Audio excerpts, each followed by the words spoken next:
Hello and welcome to this video tutorial. Today we're going to take a look at adding an element of drama and flair to your image, really dramatic color using camera raw. Now, I have here a raw image. This image on the left is the image straight out of the camera. White balance is a little messed up. The image was taken at sunset, so the vision I had for this image was something with very fiery colors, really a sharp image, maybe a little soft in some areas, and this is the image that I'm shooting for. So, what I'm going to try to do here is guide you through adding dramatic color, or how I add dramatic color, in this case, to an image using only camera raw. This was never really brought into Photoshop other than using camera raw, and actually we're using camera raw here in Bridge. Same as using camera raw in Photoshop, but technically we're not even bringing this into Photoshop. So I'm going to hit Command or Control R, which is going to open this image in camera raw. The first thing I notice about my image is that the foreground is far too dark, so I'm going to attempt to correct that without blowing the sky out by throwing some fill light in there. So I'm going to go up to around 50, 55, 60 maybe, and when you add a lot of fill light or recovery which would bring back sky, recovery and fill light, when you add a lot of them, tend to wash the image out a little bit, kill contrast. So now that I've done that, I definitely want to boost my contrast a little. So I've got a nice brightened up foreground, and I am getting a lot of that contrast back. Great.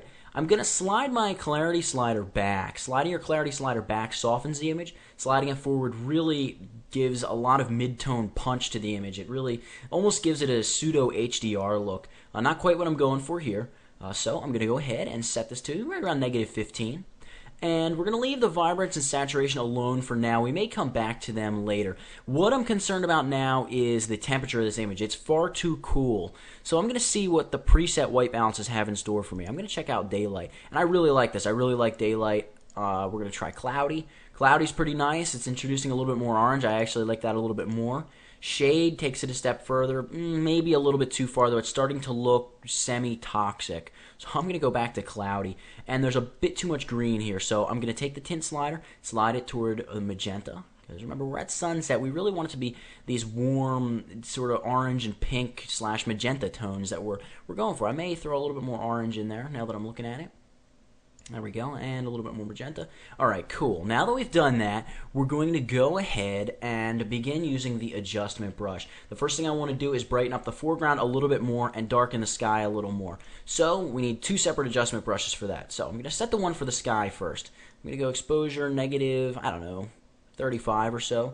Set brightness to 0. We're going to boost clarity because I want to give a little bit more punch to those clouds and maybe add a little bit of contrast as well. Alrighty, now that we've done that, I'm going to boost the size of my brush and boost the feather.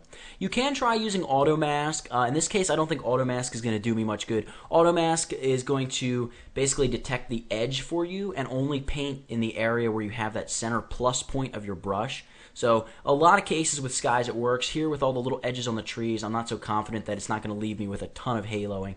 So I'm not going to use auto mask. I'm going to try to wing this by hand, and I'm going to increase my feather a bit.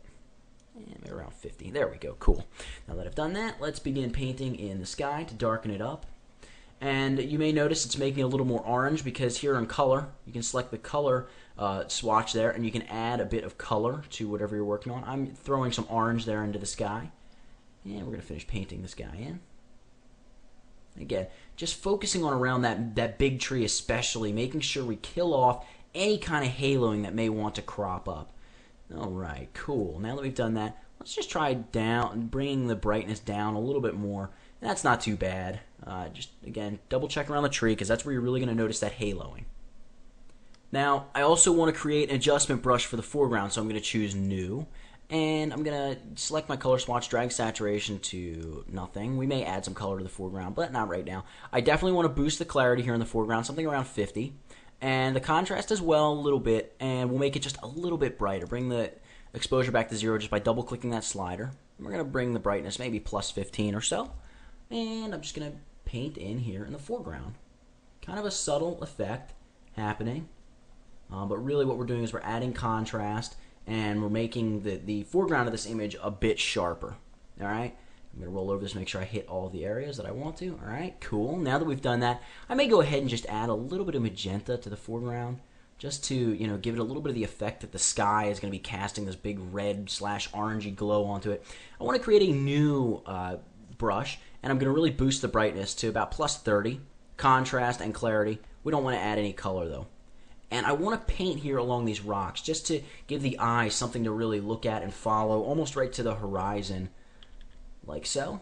There we go. Going in here, really pumped up those rocks a bit, add a little more clarity and a bunch more contrast, touch more brightness. There we go. At this point, the sky is still a little lackluster, so I'm going to go back over to here, and we're going to choose our HSL/grayscale panel. And what I want to do is, with hue, I want to shift the hue of yellow more toward green, because there tends to be a lot of yellow in grass, and I really want that grass to look very green.